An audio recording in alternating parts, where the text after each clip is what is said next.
अस्सलाम वालेकुम। हमारा जो आज का जो टॉपिक है वो सेकंड पार्ट है एंगुलर डिस्प्लेसमेंट का।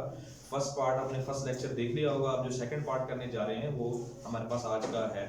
कल हमने जो डिस्कस किया था उसमें हमने डेफिनेशन को डिस्कस किया था, इसके मैथमेटिकली फॉर्म्स को देखा था प्रीवियस लेक्चर में, लेकिन हमने वहाँ पर एक टॉपिक रिमेनिंग पार्ट जो था वो क्या था, यूनिट्स वाला। तो यूनिट्स को आज हमने डिस्कस करना है। तो याद रखिएगा कि जो हमारे पास एंगुलर डिस्प्लेसमेंट होता है इसके तीन यूनिट्स होते हैं। कितने यूनिट होते हैं? तीन। वो तीन यूनिट्स कौन कौन से हैं? पहला यूनिट है हमारे पास रेडियन, दूसरा है रेवोल्यूशन और तीसरा कौन सा है? डिग्री। अब ये तीनों ही तो हमारे पास यूनिट्स हैं, बट इसमें से कौन सा हमारे पास एसआई यूनिट है? कौन सा यूनिट? एसआई। तो पहला जो यूनिट है हमारे पास रेडियन, ये एसआई यूनिट है, यानी सिस्टम इंटरनेशनल में क्या करते हैं, हम इसी को यूज करते हैं। अच्छा, उसके बाद हमारे पास है रेवोल्यूशन और फिर क्या है? डिग्री। अब जो हमारे पास रेडियन है वो एसआई यूनिट है, और जो रेवोल्यूशन है वो एसआई यूनिट नहीं है, डिग्री भी हमारे पास क्या एसआई यूनिट नहीं है। यानी सिस्टम इंटरनेशनल में आप रेडियन को यूज करते हैं, ये भी याद रखिएगा। अब देखें, इनमें इन तीनों यूनिट्स में कोई बड़ा यूनिट भी है, कोई छोटा यूनिट भी है और कोई मीडियम यूनिट भी है। तो वो कौन कौन से हैं? जो रेडियन है वो मीडियम यूनिट है, रेवोल्यूशन वो लार्ज यूनिट है, और जो डिग्री है वो हमारे पास कौन सा यूनिट है? सबसे स्मॉलर यूनिट है। अब अगर हम देखें कि कोई भी बॉडी जब सर्कुलर पाथ में मूव कर रहा हो, रोटेट कर रहा हो या एंगुलर मोशन कर रहा होगा, तो हमारे पास आपको याद रखिएगा इनका रिलेशन क्या होगा। याद रखिएगा कि वन रेवोल्यूशन होता क्या है कि यहां से बॉडी ने स्टार्ट किया है और सर्कुलर पाथ में क्या कर दिया, मूव करते हुए उसने एक चक्कर मुकम्मल कर दिया। जब वो एक चक्कर मुकम्मल कर लेगी तो हम कहेंगे वन रेवोल्यूशन। क्या कहेंगे उसे हम? और वन रेवोल्यूशन बराबर होता है 360 डिग्री के। क्लियर होगा पॉइंट? किसके बराबर होता है? 360 डिग्री के। और याद रखिएगा जो 360 डिग्री है वो किसके बराबर होता है? 2 पाई रेडियन के। भाई आपको पता होना चाहिए ना कि इसमें हमारे पास कितना एंगल बन रहा होता है? टोटल 2 पाई नहीं बन रहा होता, यहां से यहां तक 90, फिर ये 90, तो टोटल क्या बन जाएगा? 180। ये क्या बनेगा? 270, और ये क्या बनेगा? 360। तो जिसे आप कह सकते हैं 360 तो डिग्री होगा, लेकिन 2 पाई क्या होगा? रेडियन होगा। क्लियर हो गया पॉइंट ये वाला? अच्छा, आपने कभी अपने 9th 10th में भी ये बात पढ़ी हुई है, जो मैथमेटिक्स का जो आपके हैं उसमें ये बात पढ़ी हुई है कि जब कभी भी आपने रेडियन से रेवोल्यूशन में जाना हो, या रेवोल्यूशन से आपने डिग्री में जाना हो, या कभी रेडियन से आपने डिग्री में जाना हो, तो उसका क्या प्रोसेस है? उसका सिंपल सा प्रोसेस ये है कि जब भी आप रेडियन से रेवोल्यूशन में जाएंगे तो 2 पाई से क्या करेंगे? डिवाइड। और जब कभी आपने रेवोल्यूशन से रेडियन में आना तो क्या करेंगे? 2 पाई से मल्टीप्लाई। इसी तरह ही अगर आपने रेवोल्यूशन से किस में जाना है? डिग्री में, तो 360 से क्या करेंगे? डिवाइड करेंगे। अगर आपने डिग्री से कहां पर आना है?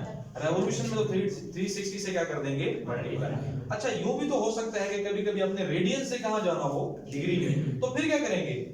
180 बाई पाई से क्या कर देंगे? मल्टीप्लाई करेंगे। अगर आपने डिग्री से दोबारा कहां पर आना? रेडियन में आना है, तो फिर क्या कर देंगे? मल्टीप्लाई कर देंगे 180 पाई अपॉन 180। क्लियर होगा पॉइंट ये? अच्छा, यहां पर मैं आपको एक और भी बात बताता चलूं जो कि आपकी बुक में नहीं है गिवन, कि हमने अभी ये रिलेशन पढ़ा है। क्या पता कि 1 रेवोल्यूशन इज इक्वल टू क्या होता है? 360 डिग्री। और 360 डिग्री किसके बराबर है? अगर मैं आपसे यूं कह दूं कि ये तो था ना कि 1 रेवोल्यूशन का, अगर मैं आपसे कहूं कि हां जी हाफ रेवोल्यूशन कितने रेडियन के बराबर होगा या कितने डिग्री के बराबर होगा, तो उसका रिलेशन क्या है? उसका रिलेशन ये है कि इसको भी 2 पे डिवाइड कर दें, इसको भी 2 पे डिवाइड कर दें, इसको भी किस पे डिवाइड कर दें? 2 पे। जब आप इसको 2 पे डिवाइड करेंगे तो ये पाई रेडियन नहीं बन जाएगा, और ये क्या बन जाएगा? 360 को 2 पर डिवाइड करें तो कितना हो जाएगा? 180।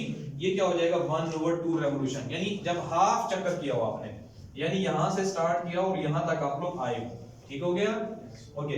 अगर मैं आपसे फिर कहूं कि मैंने जो है 1/2 रेवोल्यूशन किसके बराबर है, तो आपने फिर दोबारा 1/2 को डिवाइड कर देना 2 पर, इसको भी 2 पे डिवाइड कर दें और इसको भी क्या कर दें? 2 पे डिवाइड कर दें। क्लियर हो गया पॉइंट ये वाला? इसी तरह अगर मैं 1/8 रेवोल्यूशन अगर पूछें तो फिर क्या होगा? फिर दोबारा फिर इसको 1/2 इसको 2 पे डिवाइड कर दें, इसको भी 2 पे डिवाइड कर दें, उसको भी क्या कर दें? 2 पर डिवाइड कर दें। जो नेक्स्ट हमारे पास है वो अक्सर शॉर्ट क्वेश्चन बन के आता है, न्यूमेरिकल्स में भी ये बात यूज होगी, एमसीक्यूज में भी हो सकती है। वो हमारे पास ये है कि proof that 1 radian is equal to 57.3 degree. ये कैसे है? इसका प्रूफ करके बताना है। फिर यूं भी कह सकता है कि रिलेशन बताएं जी डिग्री का और किसका भला? रेडियन, सॉरी हां, डिग्री का और किसका? रेडियन का। तो आपने एक छोटा सा ये फार्मूला पढ़ा होगा, S is equal to R theta. इसका प्रूफ हम किसी और दिन लेक्चर में करेंगे, लेकिन आपने ये 9th 10th की मैथमेटिक्स में पढ़ी हुई बात ये वाली कि S is equal to R theta. वहां पर आप S नहीं यूज करते थे, L यूज करते थे। L is equal to R theta. अब एक्चुअली है हमारे पास क्या, ये s से हमारे पास लीनियर डिस्टेंस होगा, r से क्या होगा रेडियस, और थीटा क्या होगा angular displacement. If we want to find out the value of theta तो फिर क्या होगा s अपॉन क्या हो जाएगा r। अब सपोज कर लें कि वही बात कि बॉडी हमारे पास यहां से मूव करके गया है, एक रेवोल्यूशन कंप्लीट की है और फिर दोबारा उसी पॉइंट पर आ गया सेम। तो जब वो सेम पॉइंट पे आया तो हम क्या कहेंगे, सरकमफ्रेंस ऑफ अ सर्कल। क्या कहेंगे, सरकमफ्रेंस ऑफ अ, जिसे आप उर्दू में कहते हैं दायरे का मुहीत। तो ये आपने क्या पुट करना है 2 पाई r। रेडियस क्या है r, वो आपको पता है कि ये रेडियस है, वो r हो जाएगा। तो r से r क्या कर देंगे, आप कैंसिल आउट कर देंगे। तो हमारे पास देखिए क्योंकि वन रेवोल्यूशन एक चक्कर हुआ है ना, तो मैं कह सकता हूं one revolution is equal to theta. Theta is equal to क्या हो जाएगा, ये वाली वैल्यू, क्योंकि थीटा इज इक्वल टू क्या होता है s अपॉन r होता है हमारे पास। अब आपने क्या करना है, वन रेवोल्यूशन की जगह वैसे के वैसे थीटा भी सेम r से r कैंसिल आउट कर देना है। तो इसका मतलब हम लोगों ने रेडियन फाइंड आउट करना है ना, क्या फाइंड करना है, तो रेडियन की वैल्यू फाइंड करने के लिए हमारे पास क्या हो जाएगा 2 पाई रेडियन सेम हो जाएगा। अच्छा फिर ये देखें कि यही वाला रिलेशन जरा गौर करें, वन रेवोल्यूशन किसके बराबर है, इधर देखें 360। तो आपने क्या करना है कि वन रेवोल्यूशन पे क्या पुट कर देना है 360 डिग्री, और 360 डिग्री किसके बराबर है, जरा गौर करें 2 पाई रेडियन के बराबर नहीं है। तो यहाँ पर क्या आ जाएगा 2 पाई रेडियन। आपने अब रेडियन यहाँ पे रेडियन की वैल्यू फाइंड करनी है, 2 पाई मल्टीप्लाई वहां जाकर क्या कर देना है, और आंसर क्या आ जाएगा 57.3। समझ आ गई बात की। तो ये रिलेशन हमारे पास 1 radian is equal to 57.3 degree. अच्छा ये जो 2 पाई है ये 3.14 है, ठीक है 3.14। जब कभी भी हम एंगल को डिस्कस करेंगे तो हम लोग क्या लेंगे 180 डिग्री, और जब कभी भी आपने नंबर्स को यूज करना है तो तब क्या रहेगा, क्या यूज, जब हम एंगल को नहीं ले रहे होंगे तो किसको यूज करेंगे 3.14, जिसे 22/7 कहते हैं आप लोग, ठीक है। इसका भी प्रूफ है, वो इंशाल्लाह फिर कभी नेक्स्ट करेंगे हम। अच्छा फिर उसके बाद हमारे पास आता है ये यूनिट्स तो हो गए। अब जाहिर सी बात है कि जो यूनिट्स होते हैं उनकी कोई ना कोई डायमेंशन भी होती है, लेकिन एंगुलर डिस्प्लेसमेंट के अंदर ये मजे की बात ये है कि ये डायमेंशन लेस है। हालांकि जिसके यूनिट होते हैं उसकी डायमेंशन भी होती है, लेकिन ये डायमेंशन लेस है। किस तरह से डायमेंशन लेस है, ये पहली रीजन तो ये है कि इसे कोई डायमेंशंस नहीं होते। रीजन क्या है इसकी, इसकी रीजन ये है कि ये रेशियो है बिटवीन द यूनिट्स। अब उसका कोई ना कोई प्रूफ भी तो होगा कि वो कैसे यूनिट्स के दरमियान रेशियो है। रेशियो कहते हैं कि जब दो क्वांटिटीज के बिटवीन दो हमारे पास सेम क्वांटिटीज हों, जब सेम क्वांटिटीज होंगे तो दोनों के यूनिट्स भी क्या होंगे, सेम होंगे हमारे पास। तो s is equal to r theta, ये पीछे पढ़ा है आपने। अब s ओवर r हो जाएगा, ये क्या है s circumference. Circumference of a circle का मतलब क्या है कि यहां से बॉडी रोटेट किया है और यहां पर आया है, तो ये टोटल डिस्प्लेसमेंट क्या लिखेंगे, मीटर में नहीं लेते होते। और r भी क्या है, रेडियस। रेडियस भी किस में होता है, मीटर में होता है। तो मीटर से मीटर क्या हो जाएगा, कैंसिल हो जाएगा। तो इसके बाद इसका मतलब क्या हो गया कि ये कोई भी हमारे पास डायमेंशन इसके नहीं होते। जो इसमें इंपॉर्टेंट बात है, वो इंपॉर्टेंट बात ये है कि ये क्वांटिटी कौन सी है, ये क्वांटिटी कौन सी है। अब जाहिर सी बात है ये वेक्टर भी है मजे की बात, और स्केलर भी है। वेक्टर्स क्या होती हैं, जो क्या करें हमारे पास ओबे करें, किसको बोला, वेक्टर्स लॉ को, जिसकी डायरेक्शन भी हो, डायरेक्शन राइट हैंड रूल के जरिए है, यूनिट्स भी हैं, मैग्नीट्यूड भी है, लेकिन ये स्केलर भी है और क्या है, ये वेक्टर भी है। समझ आ गई बात, यानी कि डुअल प्रॉपर्टी रखती है। अब वेक्टर कब है, स्केलर कब है, इसमें यही बात समझने वाली है। वो क्या बोला कि वेक्टर्स लॉ को जो ओबे करेगा तो वेक्टर कहलाएगी, जब वेक्टर्स लॉ को ओबे नहीं करेगी तो क्या बनेगी, स्केलर। अब आप पूछेंगे सर वेक्टर्स लॉज क्या होते हैं, वो हम लोगों ने चैप्टर नंबर 2 में पढ़े हुए पहले कि a dot b is equal to b dot a, यानी कि ये डॉट प्रोडक्ट है और ये क्या करते हैं, ये हमारे पास कम्यूटेटिव लॉ है विद रिस्पेक्ट टू मल्टीप्लिकेशन। और a plus b is equal to क्या है, b प्लस a, ये भी क्या है, commutative law with respect to क्या है, एडिशन।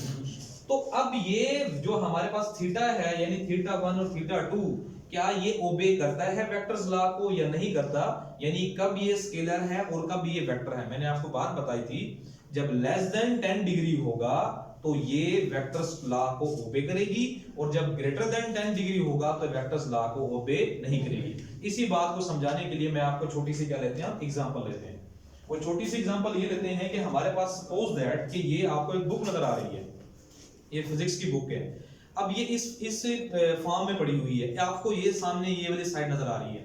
मैंने थीटा 1 कहा है कि अलोंग x एक्सिस, इसे क्या कहूंगा, अलोंग x एक्सिस, इसे क्या कहूंगा, अलोंग y एक्सिस। इसका नेम रख ले अलोंग x एक्सिस, इसे नेम रख ले अलोंग y एक्सिस। अब मैं इसे हॉरिजॉन्टली यानी अलोंग x एक्सिस मूव कराता हूं, तो जैसे ही मैं इसे x एक्सिस मूव कराऊंगा, ये देखें 90 डिग्री, तो ये सिर्फ मूव हुई। आपको ये फिजिक्स लिखा हुआ नजर आ रहा है? क्लियर होगा? पॉइंट नहीं हुआ? समझ आएगी बात की नहीं? ये मैंने x एक्सिस थीटा 1, अब क्या मूव कराऊंगा लॉन्ग y एक्सिस, तो इसका मतलब आपको ये वाली साइड लिखी हुई नजर आ रही है नहीं आ रही है? यानी आपको ये फिजिक्स लिखा हुआ नजर आ रहा है यहाँ पर। क्लियर हो गया? तो ये हमारे पास क्या है? थीटा 1। उसके बाद अब मैंने पहले मूव कराया थीटा 1 से कहां गया था मैं? थीटा 2 पे गया था। क्लियर हो गया? अब मैंने क्या करना है? थीटा 2 से कहां जाना है? थीटा 1 पे। अब इसका मतलब ये है, देखिए मेरे पास ये बुक है, अब मैंने मूव कराना है पहले अलोंग y एक्सिस, तो कैसे मूव कराऊंगा? ये मूव करा दिया 90 डिग्री। अब मैंने अलोंग x एक्सिस मूव कराना है, तो देखिए ये मूव करा दिया। अब कौन सी साइड आई है? ये वाली साइड आई है ना हमारे पास, ये वाली साइड आई है ना। तो इस साइड को देखें कि अब हमारे पास स्टार्ट में, शुरू में जब थीटा 1 से थीटा 2 गए थे तो आपको ये साइड नजर आई थी, जब थीटा 2 से थीटा 1 पे गए थे तो आपको कौन साइड नजर आई थी? ये वाली साइड नजर आई थी। तो दोनों केसेस में रिजल्ट क्या है? डिफरेंट नहीं है। तो इसका मतलब ये हो गया कि a प्लस b का आंसर तो is equal to b plus a आना चाहिए, लेकिन हमने देखा थीटा 1 से थीटा 2 में गए तो ये साइड आई, थीटा 2 से थीटा 1 में आए तो हमारे पास कौन सी साइड आई? ये साइड है। तो इससे ये प्रूफ होता है कि ये हमारे पास कौन सी क्वांटिटी है? स्केलर क्वांटिटी है, क्योंकि ये वेक्टर्स लॉ को ओबे नहीं करती। That's and for today. Okay.